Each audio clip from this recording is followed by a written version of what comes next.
और एक कहावत तो आपने सुनी होगी, अति गुणी सो निर्धनी, अति सुंदर सो बांझ। जो ज्यादा विद्वान होते वो धन के चक्कर में नहीं पड़ते, ज्यादा विद्वान। और जो औरत ज्यादा सुंदर होती है, कुदरत का नियम होता वो बांझ होती है। अभी हमारी उत्तर गुजरात में कथा हो रही, बड़ी भीड़ लगी आबू मैसाना के पास में। तो एक मैया आई गद्दी पर प्रसाद चढ़ावे, तो भक्तों सब माता श्रृंगार करके आई थी, वो बिना श्रृंगार के सीता लगती थी, इतनी सुंदर। मैं बार बार उससे चित्त को हटाते थे, लेकिन मेरा चित्त पहुंच जाता था, क्योंकि सुंदरता भगवान का रूप है। सुनारों की थी वो, उसके पति जात के सुनार थे लेकिन वकील थे। शाम को वह मैया ने हम सबका निमंत्रण किया, भोजन करने गए उसके घर में। तो घर क्या बना, महल। पति भी उसका बड़ा सुंदर। लेकिन जब हम लोग भोजन कर चुके तो जो लड़का चिमटा बजारो जाने हमें कान में कही गए, गुरुजी। हमने कहा जोड़ी राम लक्ष्मण राम और सीता जैसी। हमने कहा बेटा, लेकिन मैंने इससे कहा मुझे घर में कहीं खिलौना ना दिखाई दे रहा हो। जब वो आई सबको दक्षिणा देके, हमें दक्षिणा देके पैरों पे हाथ बढ़ाई, तो मैंने हाथ पकड़ लिए। नहीं, माताओं से मैं पैर नहीं छुलवाता। माँ मुझे एक बात बताओ, तुम्हारी शादी कितना समय हुआ? कहने लगी 26 साल हो गई। मैंने कहा तुम्हारे घर में कोई बच्चा नहीं? सोई उसकी आंखों में आंसू आ गए और कहने लगी स्वामी जी यही मेरा नसीब सो गया, मेरी आत्मा से निकल गई कि ऐसी सुंदर सुलक्षणी माँ की गोद खाली है। ये तो प्रभु के ऊपर बड़ा दोष होगा। हे नाथ, इस माँ की झोली भर देना, चाहे भले ही जो मैंने जीवन में पुण्य किया हो वो इसी को दे रहा हूं। चला आया, प्रभु ने हमारी अपील स्वीकार कर ली। 2 जुड़वा बच्चा पैदा हुए, एक लड़का एक लड़की। फोन किया वहां से, स्वामी जी एक लड़का एक लड़की। तो मैंने पत्थरा दे के कहा मैं कि लड़की का जीवन अल्प है, थोड़ा है, ये लड़की जिंदा नहीं रहेगी। पुत्र जो है ना तुम्हारा, वो तुम्हारी सेवा करेगा, ऐसा प्रभु बता रहे हैं। 3 दिन बाद बच्ची मर गई। अब वो बच्चा 14 महीना का हो गया।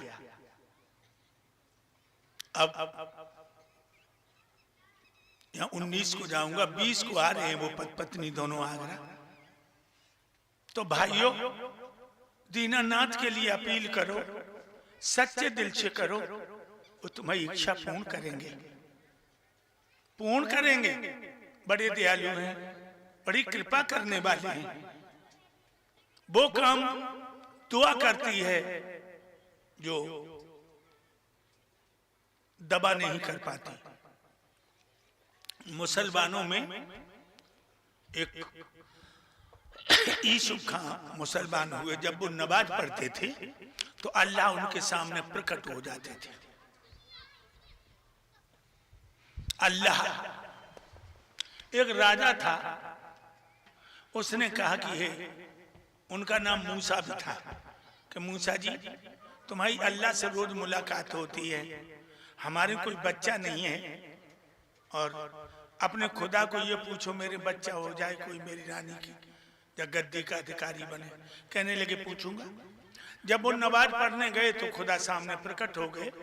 तो मूसा जी ने पूछा कि वो जो राजा हैं उनके कोई बच्चा नहीं है, हे खुदा उनके कोई बच्चा होगा? अल्लाह ने कहा 7 जन्म तक उसके कोई औलाद नहीं है, कह देना। लौट के जब आए तो राजा ने कहा कि मां मूसा जी क्या कहा खुदा ने? मूसा जी बोले 7 जन्म तक तुम्हारी औरत की गोद में बच्चा नहीं आएगा। राजा सर को पकड़ के बैठ गए। 4 दिन बाद एक महात्मा गली से जा रहे हो, फकीर बोला 1 रोटी दे दे तो 1 बेटा ले ले, और 2 रोटी दे दे तो 2 बेटा ले ले, 3 रोटी दे दे तो 3 बेटा ले ले, और 4 रोटी दे दे तो 4 बेटा ले ले। राजा कहने लगो, जे फकीर रोटियों में बेटा देता है। पैर पकड़ लिए, हमारे यहाँ चलो। वो महात्मा जी गए, 4 रोटी खाई। समय आने पर राजा के 4 पुत्र आंगन में हुए। एक दिन मूसा जी जा रहे, वो बच्चा खेल रहे। मूसा जी बोले, जी बच्चे तो ऐसे खेल रहे मानो इन्हीं के दर बच्चा। 10-5 साल की बात रहे। मूसा जी ने राजा से पूछा कि ये बच्चा किसके हैं? हाथ जोड़ के बोला, आप जैसे महात्माओं की कृपा है। मूसा बोले, खुदा भी झूठ बोल लेता है, खुदा भी झूठ बोल लेता है। गुस्सा में गए, जो नमाज पढ़ी, खुदा आ गए। मूसा जी कहना चाहते तुम झूठ बोल लेते हो, तब तक खुदा ने एक तस्तरी दी और एक छुरी दी और कहा, सुनो, जब तस्तरी में किसी आदमी का गोश्त ले आओ, आध पाव गोश्त, और उसका लाना जो राजी से दे दे। मूसा जी ने कही, चलो इनसे बात तब करेंगे, पहले इनको काम कर दे। तस्तरी लेके चले, जिसके पास पहुंचे कि आज खुदा ने आध पाव मांस मंगाया है, सोई मना कर दे। सब मना करते रहे, सब मना करते रहे, सब मना करते रहे। मूसा जी ने देखा कि वो महात्मा बैठा है, जाने आशीर्वाद दिया था। महात्मा जी बोले, कहां जा रहे हैं मूसा जी? छुरी और तस्तरी लिए। कहा, आज अल्लाह ने आध पाव गोश्त मंगाया है आदमी का, और कोई देने को तैयार नहीं। फकीर बोले, ला हम देंगे। छुरी लिया हाथ में, तस्तरी ली, और एकदम पूछा, एक बात बताओ, अल्लाह ने किस अंग का गोश्त मंगाया है? कहने लगे, ये तो हमने पूछा ही नहीं। पूछो, चलो। कहने लगे, ना जाओ ना जाओ, हम हर अंग का गोश्त देंगे, जो उनको पसंद हो वो ले ले। और हर अंग का गोश्त दिया उसने, तस्तरी सामने की। खुदा ने कहा, मूसा तुम क्या पूछने जा रहे थे? कि मैं झूठा?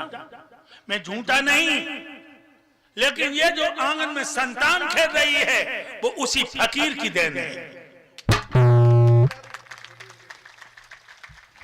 मोर बचन चाहे पर जाए फीका, और संत बचन पत्थर की लिखा।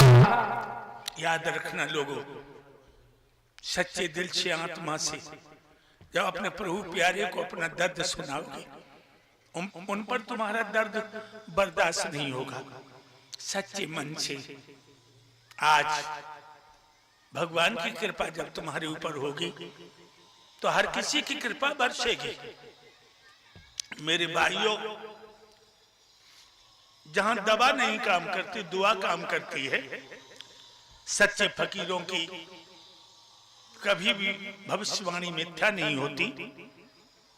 आज रानी पवर रेखा कोई संतान पैदा नहीं हुई, लेकिन राजा ने कभी अपनी प्राण प्यारी से नहीं कहा कि तू बांझ है, तेरे कोई औलाद नहीं, तूने मेरे दीपक को बुझाई दो, ऐसे शब्द नहीं कहे। और एक बात और बताऊं लाला सोनू, घर वो स्वर्ग है जब घर में पत्नी पति को परमेश्वर माने और पति पत्नी को घर की लक्ष्मी। किशन, मेरी एक एक बात पर ध्यान करना, वो घर स्वर्ग है। तो किशन भैया, तुम कभी अलका को अपमानित मत करना, और सोनू भैया प्रियंका को तुम भी लक्ष्मी समझना। और जो लोग पत्नी पे हाथ उठाते हैं, वो रामायण की चौपाई गाते हैं। डोल गमार शूद्र पशु नारी, सकल ताड़ना के अधिकारी। अब चौपाई का अर्थ नहीं समझते, बोलो। ढोल गमार शूद्र पशु और नारी, ये ताड़ना। अगर प्रताड़ना कहा होता कि प्रताड़ना के अधिकारी तो मारते।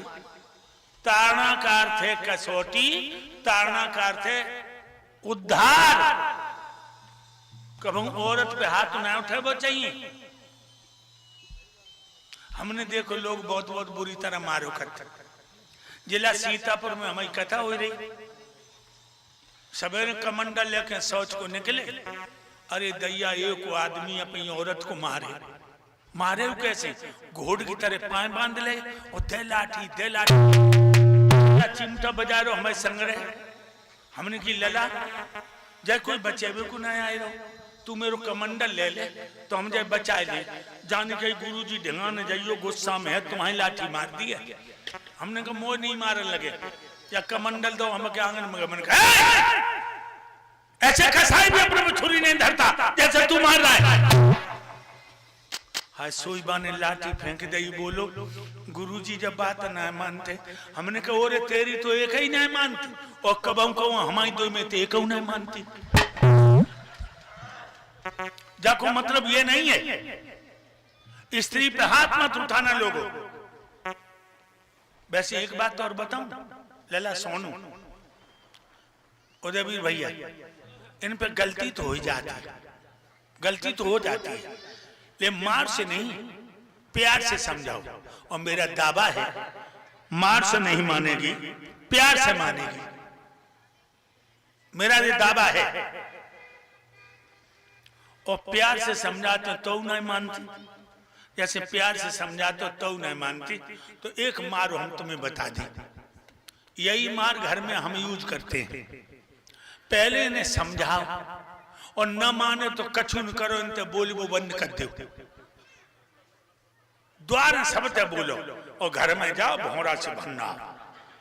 जो जान लेके रूठ गए और 2 दिन न बोलियो, तीसरे दिन तुम्हारी पाए पकड़ ली है। अब अकीदा मन जाओ ऐसी गलती हम कब ना करी। 2 दिन हुई नहीं बोलता, हमारे पेट में भभू कैसे होता था। अब भक्तो 2 दिन कर रही करे रहो।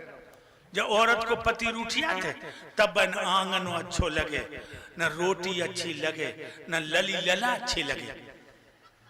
हाथ मत उठा। एक गीत सुनाया अपना लिखा हुआ तुम।